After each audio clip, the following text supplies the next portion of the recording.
안녕하세요. 승리한사 가족 여러분. 오늘은 다니엘서 7장 9절에서 8장 14절까지 말씀을 묵상하는 9월 첫 위크 스터디 날입니다. 주일날 업로드 되고요. 승리하는 삶은 말씀 중심 예배 중심의 성경 전문 교사를 양성하기 위해서 만들어진 성경 공부 교재입니다. 2016년 9월 저희들은 다니엘서 7장에서 12장까지의 말씀을 묵상하고 있습니다. 승리하는 삶은 발행이신 박열 목사님의 구속사로 조망한 성경연속 강해집 다니엘서 2권을 통해서 편집이 되었고요. 박열 목사님의 강해집의 특징과 그 활용 방안, 의미는 금요일날 강좌에서 여러분들에게 소개를 했습니다. 이 바로 전에 있던 강좌입니다. 그래서 어제 강좌를 그저께죠. 날짜상으로는 그저께 강좌를 여러분께서 참조해 주셨으면 감사하겠습니다. 자, 다니엘서 전체 구조를 통해서 우리가 보게 되고 있던 것은 무엇이었냐면 하나님께서 그 예언의 말씀이 전반부 역사에서 특히 2장에서 말씀하셨던 그 내용이 반복적이고 연속적이라고 얘기할 수도 있겠죠. 그리고 구체적이어진다는 거예요. 그래서 이것을 통해서 하나님께서 무엇을 보여주시냐면 역사의 주권자 누구시다? 바로 하나님이시다라는 걸 분명히 보여주고 있다는 거예요. 특히 이제 저희들이 첫 부분의 말씀과 이제 두 번째 부분 말씀이 이번 주에 들어가게 되는데 이번 주 말씀에서 여러분들이 이제 저희들 목요일 날 위크 스터디를 이제 하지 못하고 바로 9월달에 들어가서 목요일날 말씀에 이 부분은 어느 정도 말씀을 드렸어요. 그래서 반복적인 부분을 생략을 하고 큰 골자가 되는 이 내용, 반복적이면서 구체적이어야 됩니다. 근데 정말 글씨를 못 쓰네요.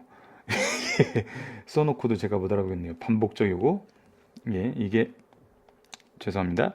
이게 지금 패드 위에 손을 올리면은 글자가 안 써져서 반복적이고 구체적이다. 적으로 나타나고 있다. 그리고 이것을 우리가 이제 이번에 묵상을 하면서 한 번 정도 비교를 해볼 것이 우리가 8월달 말씀을 묵상하면서 어떤 내용을 묵상한 적이 있냐면 세상 국가가 특히 이 제국의 흥망성쇠가 이스라엘과 어떤 관련성이 있나를 한번 보자 그랬어요. 그래서 바벨론 하나님의 심판이었어요. 그렇게 해서 이스라엘 성전을 회파시키고 하나님께서 느부갓네살의 손에 맡긴다는 걸 우리가 분명히 다니엘서 1장에서 확인했어요. 하나님의 심판이었어요. 맡기셔서 하나님의 진노의 몽둥이를 쓰세요. 메디아 바사 하나님께서 내 종 고레스라고 표현하면서 고레스를 통해서 어떻게 해요? 회복시키세요. 하나님의 회복이 드러나요. 그러면 헬라 이 부분은 하나님의 구원이었어요. 즉 알렉산더 대왕 때 그 주변 나라들이 이스라엘을 굉장히 괴롭히고 힘들어했는데 하나님께서 이 주변 나라들을 정리를 해버리시죠. 그리고 로마는 뭐예요? 메시아의 오심이에요. 즉 하나님의 심판과 회복과 구원의 역사가 결국은 궁극적으로 누굴 통해서 이루어진다? 메시아를 통해서 이루어진다는 거였어요. 이것이 우리가 일반적으로 크게 8월달 부분에서 묵상하던 내용이에요. 그렇다면 이거의 틀에 맞춰서 틀에 맞춰서 묵상하셔도 되고 때로는 비교하시는 것도 좋아요. 이 내 짐승에 대한 이상에서 우리가 8월달에 묵상했던 이 내용이 어떻게 연관되고 있나. 특히 이제 8장에 들어가면 수소와 수양의 이상이 나타나는 건 메디아 바사와 헬라의 모습이거든요.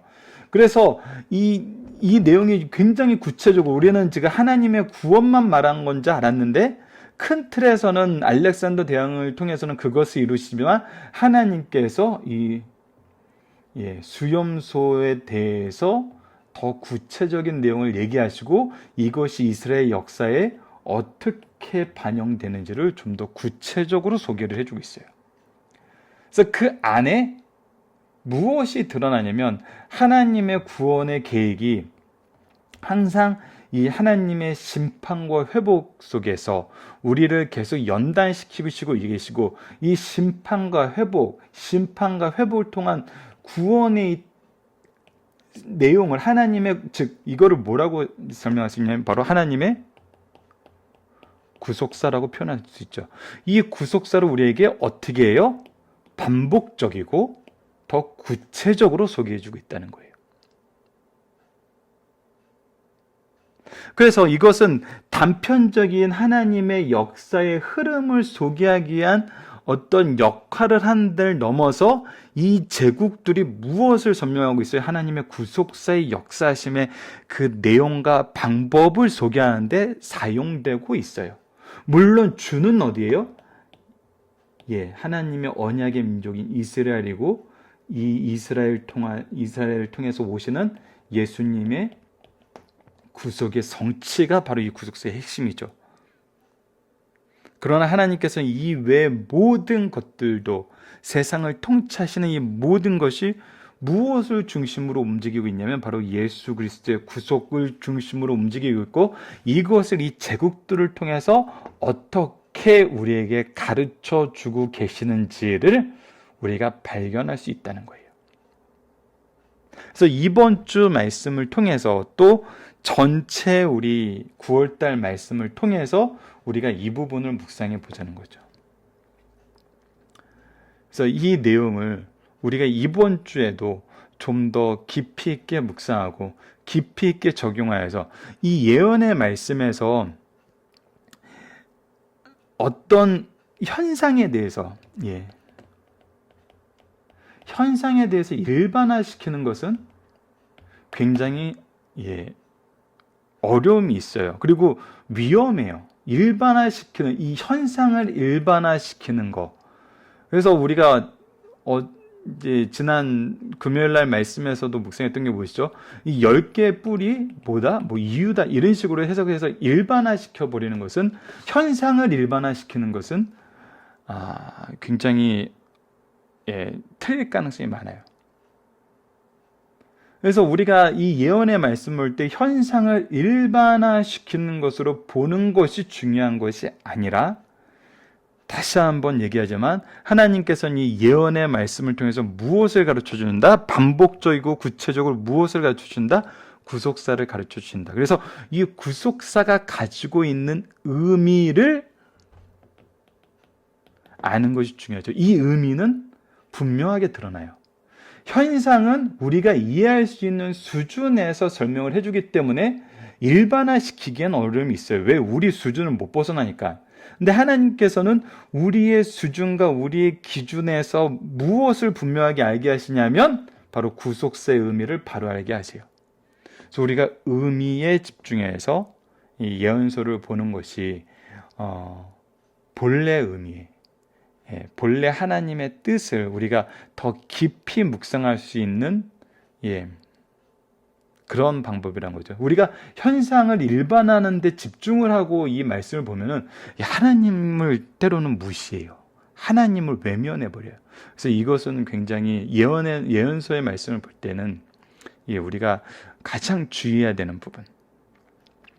그래서 그 주의를 기점으로, 그 주의의 베이스를 두고 이제 우리는 무엇을 하냐면 이 제국들에 대한 설명들이 하나님의 구속사에 어떻게 사용되고 있는지, 이 구속사를 설명하는데 어떻게 활용되고 있는지, 하나님께서는 세상 역사를 그래서 무엇을 중심으로 움직이고 계시는지, 그것을 확인할 수 있는 저희들 한 주 되었으면 합니다. 그래서 이번 주 말씀에서 구체화되는 것은 이 내 짐승에 대한 이석과 해석과 일꾼들의 모습은 이제 일반적이에요. 그래서 하지만 이제 그 8장으로 넘어가서는 이 일반적인 것도 솔직히 2장에 비교하면은 굉장히 구체화된 거거든요. 근데 이 내용을 수양과 수염소로 해가지고 두 짐승에 대해서 공과 표범에 형상을 한, 공과 표범이 아니죠. 공과 표범의 형상을 한 이 나라에 대해서 얼마나 또 구체적으로 얘기하면서 하나님께서 우리에게 보여주시고자 하는 구속사의 의미는 무엇인지를 한번 묵상하는 시간을 가져보도록 하겠습니다. 그래서 이번 주에는 다음과 같이 구성이 되어 있어요. 월요일에는 인간 역사를 주재하신 하나님 2예요. 예, 금요일하고 내용이 동일합니다. 그리고 내 짐승에 대한 해석이 좀 더 구체적으로 이게 소개가 되고 있고요. 이 부분은 박유일 목사님 강해진 내용을 이미 소개하면서 여러분들이 잘 이해를 하셨지만 이 부분을 어떻게 적용하는지에 대해서 우리가 화요일 말씀에서 묵상하도록 할게요. 그리고 사탄의 참난된 일꾼들, 그래서 우리를 대적하고 우리를 괴롭히는 그런 일꾼들에 대해서, 사탄의 일꾼들에 대해서 우리가 보고 그 수양과 수염소에 대한 이상을 좀 더 구체적인 이 8장의 이상을 본 다음에 작은 뿔에 대한 이상에 대해서도 우리가 묵상하는 시간을 갖도록 하겠습니다. 그래서 이번 주에 우리가 이제 엄밀히 말하면 9월의 첫 위크 스터디이기 때문에 무엇을 보자고 하면 하나님께서 반복적으로 이상을 보이시면 이 반복적으로 그때 2장에서부터 신상에 대한 이상, 내 짐승에 대한 이상 7장에서, 그리고 8장에서는 수양과 수염소에 대한 이상, 이게 이제 반복적으로 보여주고 있거든요. 각각 다른 이상이지만 반복적으로 보여주면서 하나님의 계획을 알려주세요. 통하여 깨닫게 되는 하나님의 방법은 무엇인가요? 그래서 이 계획을 하나님께서 알려주시면서 이 계획대로 이 세상을 운행하시는 하나님의 방법에서 중요한 부분은 무엇일까요? 그래서 우리가 이 방법을 알았을 때 이 세상에서 우리의 믿음이 흔들리지 않고 우리가 하나님께서 보여주시고자 하시는, 하나님께서 우리에게 주시고자 하시는 그 은혜와 구원의 풍요로움을 바로 볼 수 있거든요. 그래서 우선 방법을 깨닫고 그 의미를 바로 해석해서 우리가 그것을 중심으로, 하나님의 뜻을 중심으로 이 세상을 바라보는 이 말씀, 이 다니엘서가 보여주는 이 기준을 가지고 우리가 지금 현재를 사는 그런 승리한 상 가족 여러분들 되시기를 기도하겠습니다. 이번 주 위크스트는 여기서 마치도록 하겠습니다. 감사합니다.